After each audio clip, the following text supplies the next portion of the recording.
Синопред Екстракт лікує нежить, а не маскує симптоми. Обирай доведену ефективність Синопред Екстракт. Друзі, всім вітання. Мене звати Ігор Гаврищак, YouTube платформа 24 каналу. У нас пряма трансляція. Сьогодні 11 вересня, четвер. З великою радістю вітаю нашого гостя. Це політолог зі Сполучених Штатів Америки, колишній керівник апарату уряду Азербайджану, а також професор політології Міжнародного університету Хазар Раміс Юнус. Господин Юнус, здравствуйте. Вітаю вас, дякую за запрошення. Рад вас видеть в добром здравии. Приветствую всю нашу многоуважаемую аудиторию. Слава Украине! Героям слава. Господин Юнус, конечно же, в первую очередь я хочу вас пораспрашивать, что говорят в Соединенных Штатах Америки, что происходит в Европе относительно атаки дронами со стороны Беларуси на Польшу. Насколько это было ожидаемо, насколько это было неожидаемо? Как вам реакция Польши, стран НАТО? Как вам реакция Соединенных Штатов Америки? И насколько это можно связывать то, что после визита в Китай Путин озверел, потому что удар по Кабмину украинскому правительству, теперь залеты дронов. Что вы об этом всем думаете и насколько Европа готова или не готова к эскалации с агрессором? Первое, вас интересует, что думают об этом в американских средствах массовой информации и, так сказать, в истеблишменте. Вот. Могу вам сразу сказать, такой активности, которая наблюдается в вашем информационном поле, и такой активности, которая есть на европейском в информационном поле, здесь не наблюдается. Тем более, когда повестка дня нынешней администрации и ее информационной машины совершенно направлена на другие проблемы, и поэтому, исходя из этого, сегодня, например, вот убийство этого сторонника Дональда Трампа, оно больше занимает информационное пространство, нежели то, что произошло на территории Польши. И поэтому, учитывая, что огромное количество вот всего того, что вы меня спрашиваете, это касается темы пропаганды, потому что реакция Дональда Трампа, точнее отсутствие этой реакции, да, у Дональда Трампа лишнее тому подтверждение, потому что эта проблема, она чисто информационная. И ее целенаправленно затеяли все те, кто это затеяли. Но теперь другой вопрос, кто это затеял, да? Ну, россияне говорят, что это, так сказать, Украина, которая это так, в результате радиоэлектронной борьбы, то есть в результате того, что Украина их перенаправила для того, чтобы столкнуть лицом к лицу НАТО и в первую очередь ту же Польшу вместе напротив той же России. Вот. А Россия, наоборот, отказывается от того, что это именно так это сделано. Украина настаивает на том, что это целенаправленная провокация и проверка на вшивость, и поэтому вы должны еще больше показать свою решительность. И то, и другое базируется на той повестке дня, которая свойственна и нужна России, и нужна той же Украине. Поэтому давеча я не просто так сказал, что в Соединенных Штатах Америки точно так же. То есть в любое событие, в принципе, да, вот подход должен быть такой.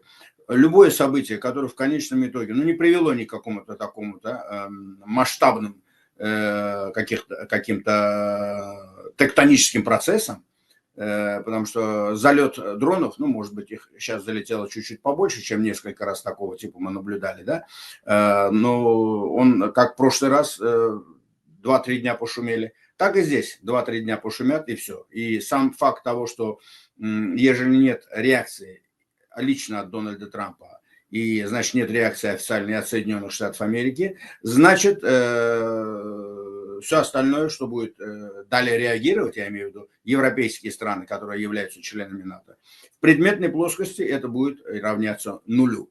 Потому что главное здесь локомотив этого НАТО и, так сказать, влияние на 5-ю графу, на 4-ю графу, это позиция Соединенных Штатов Америки. У Соединенных Штатов Америки и лично у Дональда Трампа по этой теме нет никакой позиции, он вообще на эту тему не реагирует. Такое впечатление, что ничего такого не произошло. Для него важнее вот то, что произошло внутри страны, потому что он понимает, что внутриполитические процессы здесь в Соединенных Штатах Америки требуют от него большого внимания, и та поляризация американского общества, которая наблюдается уже последние годы, да, последние 2 каденции, так скажем, Трампа, и вот республиканцы и демократы, то есть они дошли до такой глубокой поляризации, да, и эта поляризация продолжается, и даже вот после возвращения Дональда Трампа в овальный кабинет Белого дома, она еще больше усугубилась, потому что мы видим сопротивляемость со стороны демократической партии и тех институтов демократической партии, в которых институтов власти, в которых представлены эти демократические лидеры, ну, представители демократической партии, в первую очередь касается, я имею в виду, судебной системы.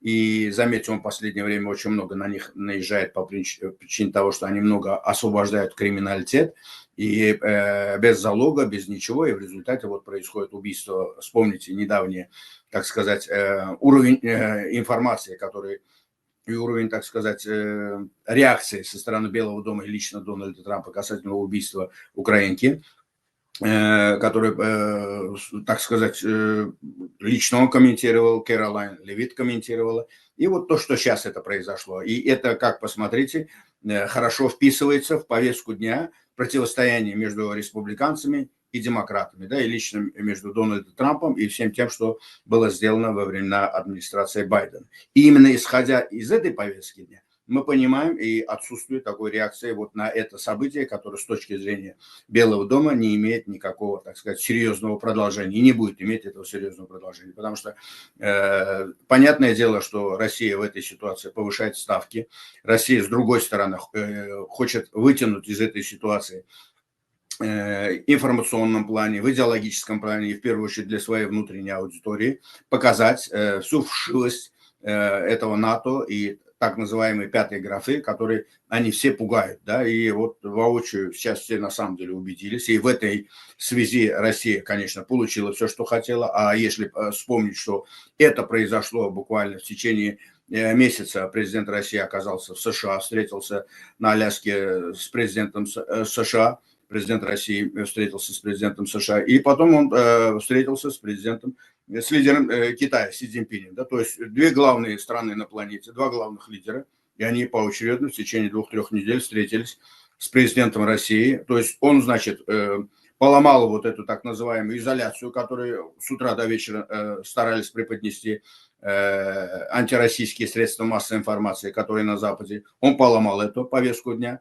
Кроме этого, он теперь им показывает о том, что вот эти все разговоры о гарантиях безопасности для Украины, вот это вся клуб желающих и так далее, тому подобное, это филькальная грамота, это пшик, это пустое дело. Вот посмотрите, я бросил туда 19 дронов, и посмотрите на их реакцию. Они собираются в течение 48 часов консультации провести. И даже разговор президента Польши с президентом Соединенных Штатов Америки, ну, ничего такого не подтвердил, потому что наверняка одно дело нам формально передали информацию об этой беседе и об озабоченности, а другое дело, что там в реальной плоскости. Наверняка президент США сказал, что не реагируй, не обращай внимания, через день-два об этом все забудут. Вот это такого типа, да, и поэтому реакция, плюс, напоминаю здесь в этой связи, негатив, который в последнее время существует во взаимоотношениях Дональда Трампа и Евросоюза, касательно вот того, что у него не получается в переговорном процессе, и он сегодня страдает от того, что это бьет по его имиджу, и все его называют трепачом, что вот ты ничего не делаешь, вот после встречи на Аляске ты еще усилил позицию Путина, а Путин в результате этого, посмотри, пошел дальше, вообще наплевал на тебя. И в этой связи, заметьте, в повестке дня здесь в Вашингтоне появляется тема того, что, а что вы хотите от Вашингтона, когда вы сами на миллиарды долларов продолжаете покупать у России нефть и газ, да? И посмотрите, стрелочки переводятся туда, чтобы в этой ситуации Трамп ищет виноватых, да, и виноватых он уже находит не в лице Украины, которых он после скандала в овальном кабинете Белого дома, он уже не может этого сделать, потому что тактика президента Зеленского очень грамотная, и он не дает повода для этого ни ему, ни европейцам и никому, да, и поэтому он взял, перевел стрелки на Европу, а Европа на самом деле рыльце в пушку по сегодняшний день, миллиарды капают туда. То есть сегодня в финансовом плане взаимоотношения Евросоюза и России намного больше, чем в финансовом плане взаимоотношений Соединенных Штатов Америки и России. Поэтому Трамп имеет право так говорить, да, и его команда сегодня раскручивает именно эту тему на любом уровне, и на уровне самого Трампа, Венса, Рубио, министра финансов и так далее и тому подобное. То есть мы это слышим реально, да? И я так понимаю, это делается для того, чтобы оправдать свое неумение повлиять на ту же Москву вот в нынешнем переговорном процессе, да. Поэтому, резюмируя это все, вы спрашиваете меня, какая реакция здесь. Здесь реакция конкретного официального Вашингтона. Никакой реакции нету. С точки зрения средств массовой информации, я на них не обращаю внимания, я их вообще в массе своей не слушаю.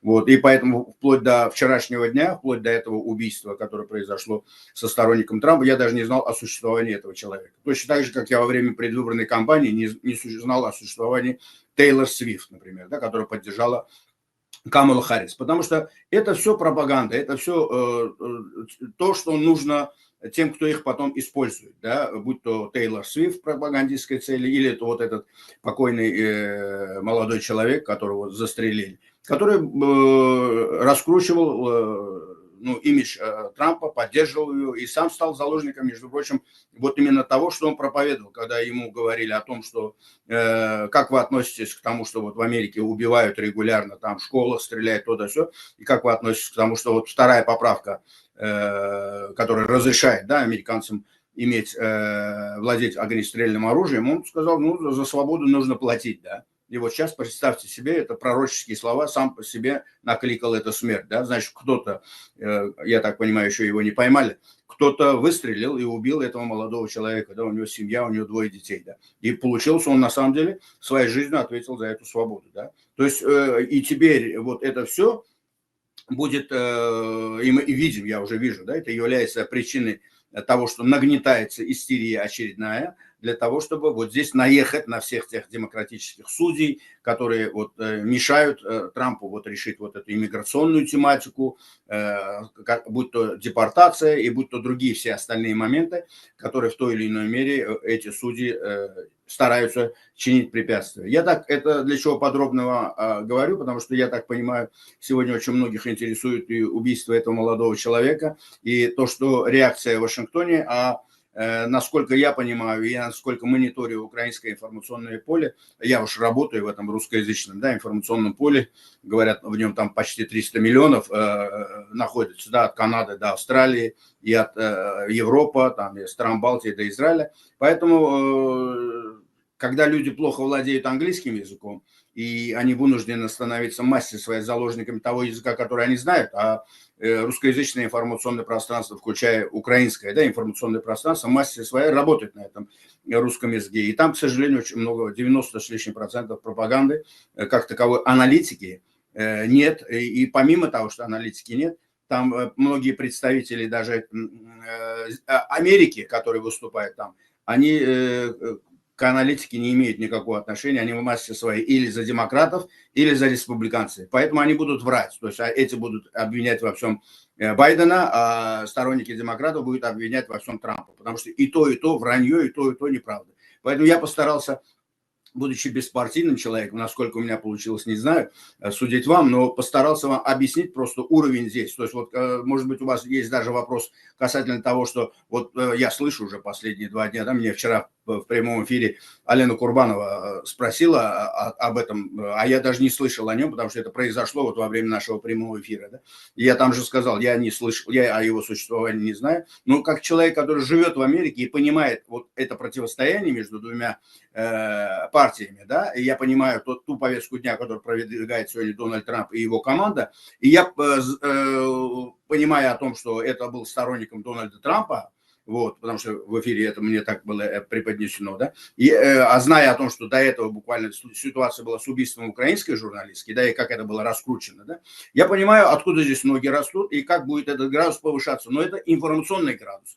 В реальной плоскости, там, типа как гражданская война в США или повторение 6 января, когда, вы помните, я регулярно вам также 6 января здесь повторений не будет, я это говорил регулярно еще до выборов, и, как видите, это не правда. Просто я живу в этой стране.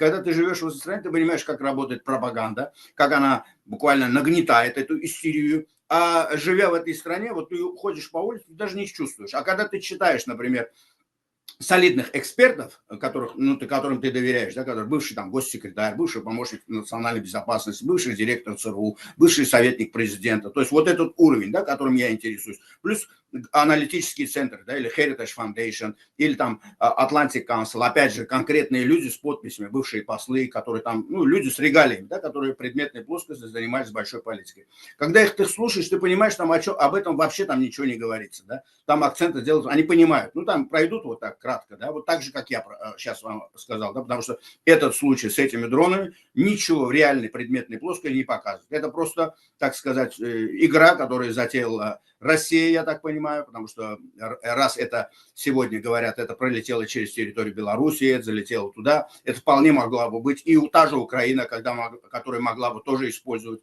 возможность своей радиоэлектронной борьбы. Да. Сказать точно, как это произошло, никто не может сказать. Он будет действовать в зависимости от симпатии и антипатии. Да. То есть он за Украину, он будет винить во всем Россию, он за Россию, он будет винить во всем Украину. А вы меня просто спросите, никто виноват, потому что я не владею всей полнотой этой информации. Вы меня спросите, что из этого получится? Выльется это в какую-нибудь эскалацию, выльется это в какую-нибудь, так сказать, что вот там будут усиливаться, что вот-вот, и не сегодня, и завтра, войска, вот эти клуб желающих там, или смелых, они ведут туда войска. Я сразу вам говорю, нет, ничего такого не будет. Поболтают, и об этом заботятся. Потому что это, если они за 3,5 года не приняли никаких кардинальных решений, это то же самое. Просто это проверка на вшивость, которую делает Кремль именно в этой ситуации. А в реальной плоскости, никаких сильных изменений за эту прошедшую неделю я просто не вижу. Но с другой стороны, я недавно беседовал с моим близким другом, одним из самых уважаемых политологов Азербайджана, маститых, опытных, чьему мнению я очень сильно доверяю, это Эльдар Намазов, это бывший помощник Гейдара Алиева. Он 6 лет был его самым близким помощником. И вот мы с ним разговаривали буквально вчера, да, и мы регулярно общаемся, и я ему отсюда, кстати, привет передаю, если он слушает, он регулярно слушает ваши эфиры тоже. И мы с ним сошли с мнением, что такое впечатление, что сейчас сегодня затишье какое-то. И затишье, как говорится, перед бурей, да. И поэтому я сейчас, наблюдая за всеми этими процессами, я понимаю, что то, что произошло на Аляске, то, что произошло в Пекине, и там Трамп получил пощечину, и то, что сейчас вдруг вот такая истерия касательно убийства этого молодого человека, который будет использоваться, и мы видим, как это используется на внутренние ресурсы, в этот момент атака дронов на это самое, на Европу, повестка дня. И тут в этот момент то, что сегодня все говорят о том, что случилось в Беларуси, туда приехал спецпредставитель президента США, и такого типа вроде бы восстановление отношений между Белым домом и Минском, да, официально. Вот это все говорит о том, что мы будем в ближайшее время свидетелями не только чисто таких политических каких-то процессов, но мы можем видеть что-то такое, которое будет непосредственно на поле боя отражаться, потому что сегодня барометром всех этих процессов, которые мы будем наблюдать чисто визуально, будь то что было в Пекине, включая этот парад, будь то, что было на Аляске, эта встреча, это все говорит о том, что мы стоим перед лицом нового миропорядка, идет его формирование. Это не 1 месяц и не 1 год однозначно. И поэтому я говорю, что эта война будет продолжаться еще до конца этого года однозначно.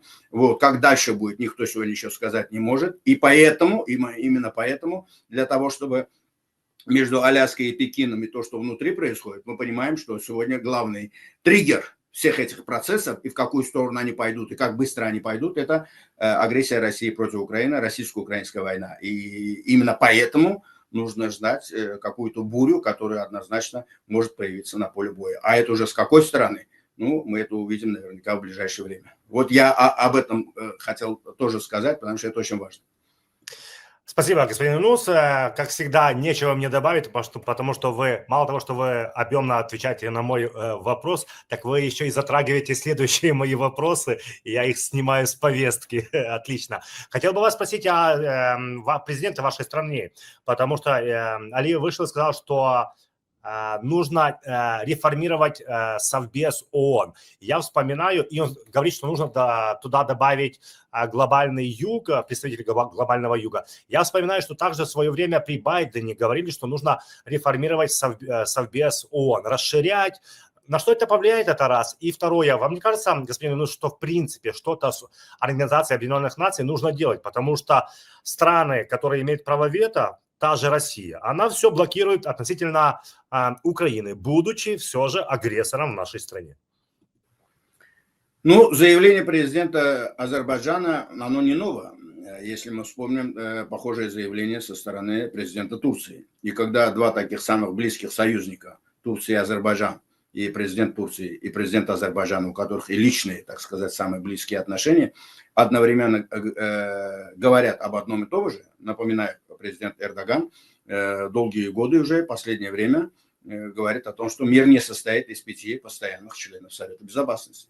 И сегодня уже об этом говорит президент Азербайджана, чье имя и чей авторитет уже воспринимается далеко за пределами Азербайджана, учитывая, что за последний месяц все мировые СМИ были свидетелями того, что как президент Азербайджана оказался в Белом доме, по приглашению Дональда Трампа вместе с премьер-министром Армении. И точно так же он оказался на этом параде в Пекине вместе с тем же премьер-министром Армении.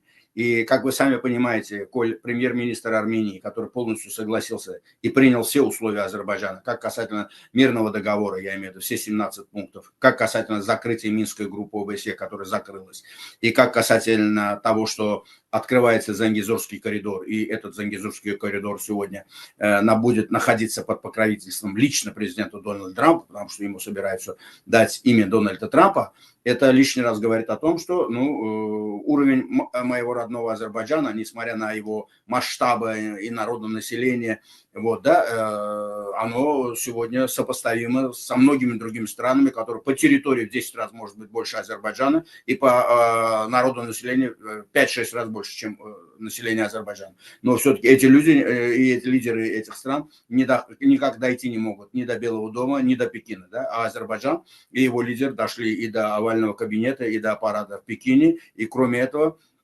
вы видите о том, что сегодня география Азербайджана, она лакомый кусочек, и она вызывает огромный интерес у всего мира. Да? Я имею в виду Южный Кавказ.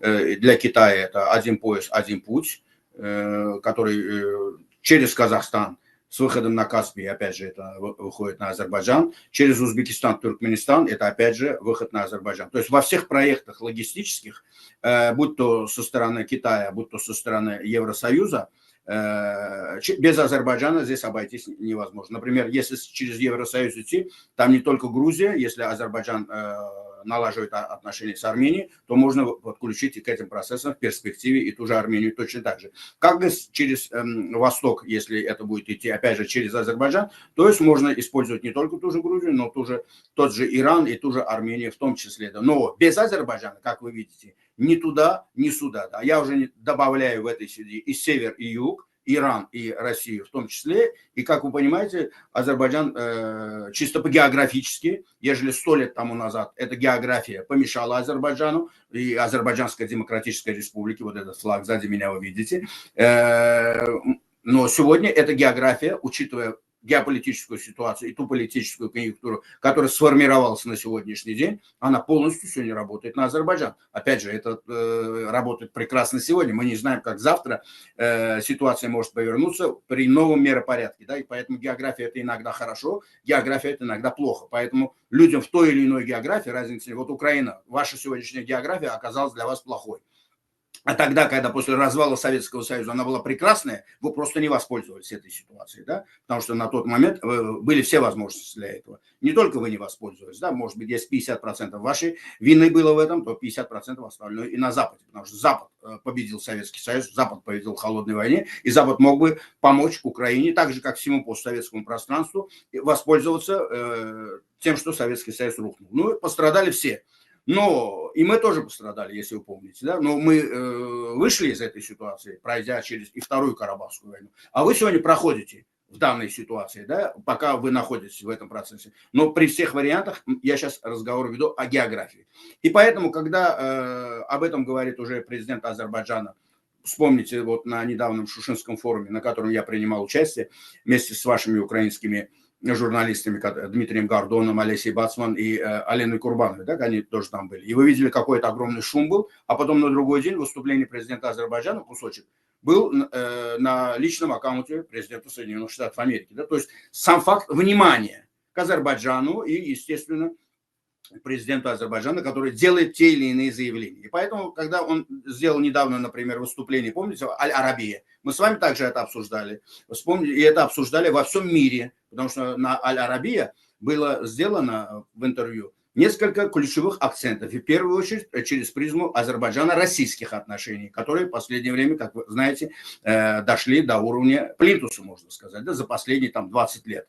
И это, а учитывая, что Россия сегодня является, так сказать, главным триггером в отрицательном плане всех этих геополитических процессов, и все, что происходит во взаимоотношениях у России с кем бы то ни было, будь то с Белоруссией, с Украиной, с Молдовой, с Грузией, с Арменией, с Азербайджаном, со всем постсоветским пространством, да, или со странами Центральной Азии, это вызывает огромный интерес и за рубежом в том числе. И поэтому интервью президента Азербайджана Аль-Арабия вызвало большой интерес, точно так же, вот как то или иное заявление, которое он будет говорить касательно международной политики.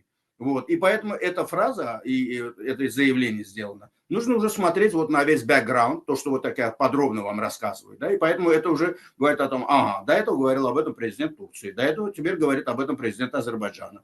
Об этом регулярно недавно говорили на праздновании 80-летия там, в Пекине и на вот саммите ШОС, юбилейном саммите ШОС. Это все уже муссируется давным-давно. Кто выступает за, кто выступает против? Выступают за те, которых там нету среди этих 5 стран. Кто больше всех выступает против? В первую очередь Россия. Простой вопрос. Почему?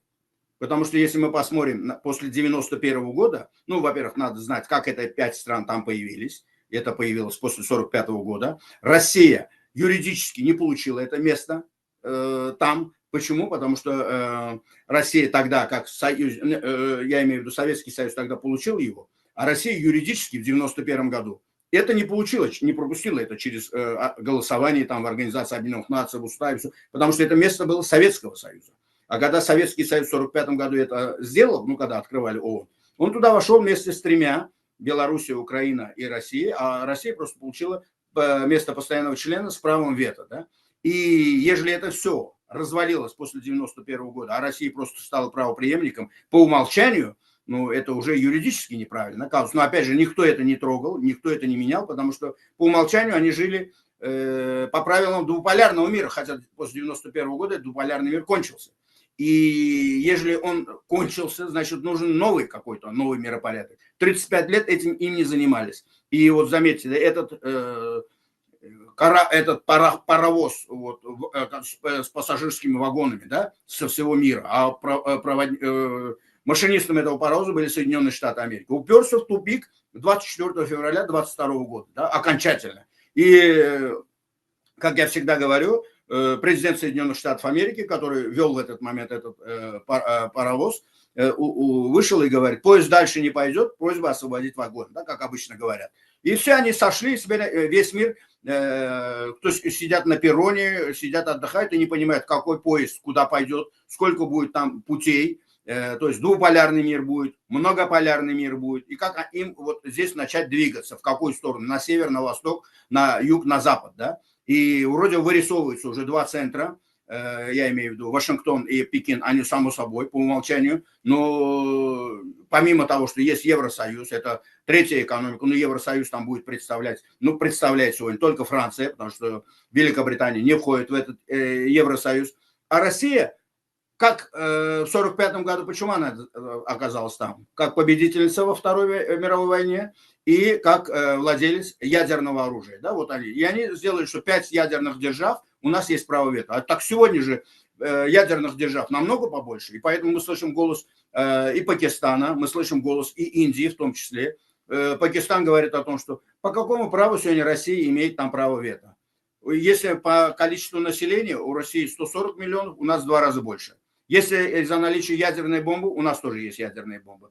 Про Индию я вообще не говорю. У них население в 10 раз больше, чем у той же России. И у них тоже есть это ядерное оружие. Потому что если Пакистан хочет, значит и Индия захочет в это место. А это целым глобальный юг. Турция, как лидер Ближнего, Среднего Востока и такого важного региона, как там и Средиземное море, и Черное море, вы видите, какую роль сегодня Турция играет, и в мусульманском мире в том числе, нет ни одного представителя мусульманского мира в том числе.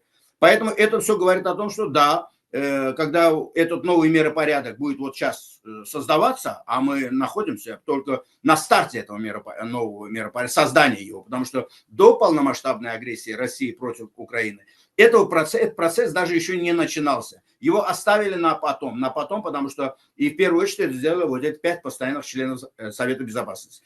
Россия сегодня там среди этих 5 самое слабое звено, потому что если Америка усилилась, Великобритания усилилась, Китай усилился, как вы видите, и Франция также усилилась.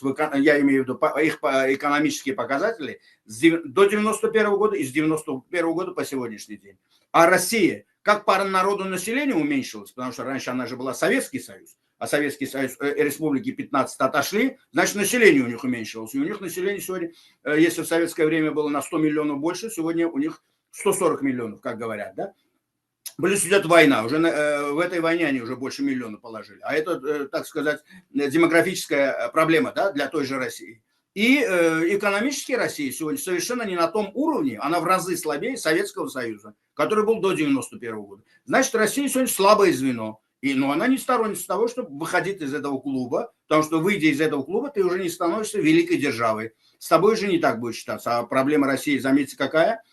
От Аляски до Пекина он как раз-таки сегодня свою внешнюю политику построил именно на том, что показать всему миру, что он такая же великая держава. Да, и раз это со мной считаются и в Соединенных Штатах Америки, и в Китае, это однозначно говорит о моем авторитете как о великой державе. И мы, проблема, будь то Украина, там, поэтому они называют это украинский кризис или что-то такое, это не имеет никакого отношения к моему статусу. Мы это решим как раз-таки с этими великими державами. Но, как вы видите, это говорит одно, а в реальной плоскости это выглядит по-другому. Мы сегодня видим, что Россия полностью находится сейчас, дрейфует в сторону Китая, она находится в объятиях Китая. Китай эту ситуацию устраивает, слабая Россия, но не покоренная, именно слабая, потому что за бесценок они покупают энергоресурсы, и они тихо-тихо, как удав, начинают заниматься Сибирью и всеми этими богатыми территориями, которые сегодня имеет та же Россия. Индия придерживается такой же позиции.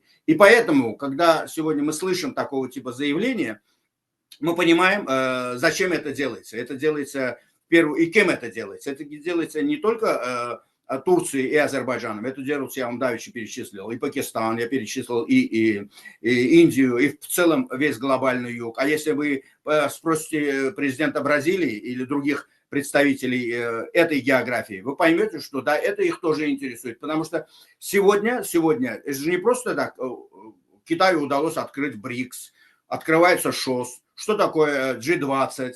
Почему G7, когда смотришь на состав этого G7 и на этот состав G20, и как это все работает. Поэтому говорит о том, что очень много того, что привело вот к этому бардаку, геополитическому хаосу. И сначала нужно, конечно, решить войну на земле. Если после Первой мировой войны, тот миропорядок был после Первой мировой войны, я имею в виду многополярный, после двуполярный появился после Второй мировой войны, то сегодня нет этой Третьей мировой войны. Вот, понимаете, самое главное, многие не понимают о том, что после Первой мировой войны был проигравший и победитель. Проигравший была Германия, ее наказали Версальским договором. После Второй мировой войны проигравшей была вновь Германия, нацистская, да, и ее тоже наказали в этой ситуации. Сейчас Третьей мировой войны нету, но есть предтеча. И сейчас нету виноватого, сейчас нету проигравшего. Сейчас идет упорный поиск этого проигравшего. Кого назначить виноватым? Американцы могут назначить, китайцы могут назначить. И никто не хочет быть этим виноватым. И поэтому, посмотрите, то, что делает Дональд Трамп, никто с ним ругаться не хочет по всему миру. Я имею в виду из тех стран, которые не только не входят в пятерку, да, Совета Безопасности, но и те, которые и не входят туда. Точно так же и с Китаем, поэтому они все пошли на этот парад.